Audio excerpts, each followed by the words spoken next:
Jackie Kennedy was known for many things: restoration of the White House, writing and editing books, speaking many languages, dedication to her family, and her impeccable style. In order to understand how she managed to accomplish so much, it is important to look at her life as a whole instead of focusing on her short time in the spotlight. Besides being known as a wife, mother, and fashion icon, Jacqueline Kennedy was a historian and spent her time as First Lady restoring the historical significance of the White House and making it into a true family home. Jacqueline Kennedy was born on July 28 in 1929 to John and Janet Bouvier. They lived in Southampton, New York, where John was a stockbroker and Janet was a very accomplished horse rider. Her mother passed this trait on to Kennedy as she quickly became very talented in the equestrian world. Kennedy had one younger sister, a stepsister, and two stepbrothers after her mother remarried Hugh Auchincloss. In school, Kennedy was very bright and mischievous. She loved to read and was very artistic. When she was young, she attended Miss Chapin's school in New York. She graduated from Miss Porter's school, a boarding school in Connecticut. After graduation, Kennedy attended Vassar College, where she studied abroad in Paris for a year. While in college, she studied literature, history, art, and French. After graduating from George Washington University in 1951, she began her search for a job.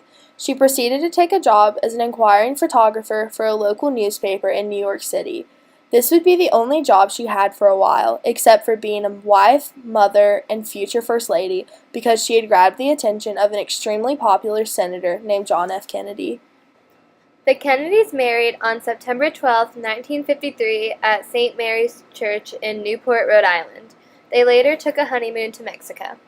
Jacqueline Kennedy's husband, John F. Kennedy, was elected into the White House in 1961.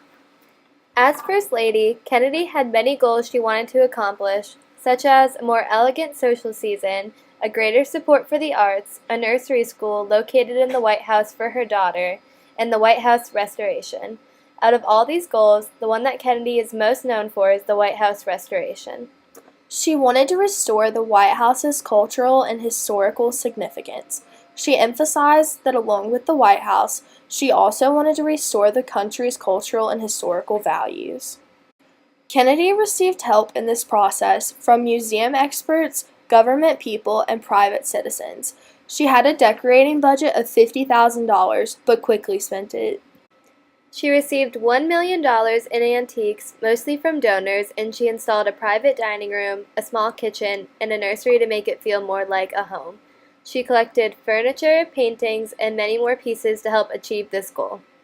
One of the reasons why Kennedy did this was to distract Americans' minds off some of the hard problems of the early 1960s, such as the Cold War, and also to inspire women to know they are capable of more than cooking and cleaning. On February 14, 1962, a documentary called A Tour of the White House with Miss John F. Kennedy premiered on TV, and it reached 28 million Americans. This documentary was later nominated for 3 Academy Awards.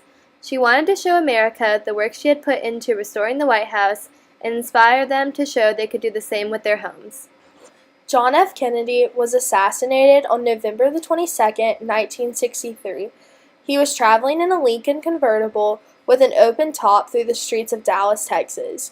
Gunshots were fired from a building in the distance and fatally injured President Kennedy. He was not dead at the scene, but later pronounced deceased at the hospital only about 30 minutes after the incident occurred. She took time to plan his funeral and grieve, but she quickly began to build up the John F. Kennedy Library and Museum as a memorial to honor and cherish her beloved husband. After her husband's assassination, she later married Aristotle Onassis in 1968. Onassis was a shipping magnate from Greece who owned the largest shipping fleet in the entire world. In 1975, her husband Aristotle passed away. With her children being much older and becoming a widow for the second time, Jackie decided to take on a new career in New York City as an editor at Viking Press and later Doubleday. She worked up until 1994 before she became ill. On May 19, 1994, Kennedy passed away after a 4-month battle with non-Hodgkin's lymphoma. She passed away in her New York City apartment after being sent home from the hospital because there was nothing left the doctors could do. In conclusion, Jackie Kennedy was more than just a First Lady with impressive style. She restored cultural and historical values not only into the White House, but also into the homes of many Americans. She will be remembered as one of the most iconic First Ladies for her work in and out of the White House.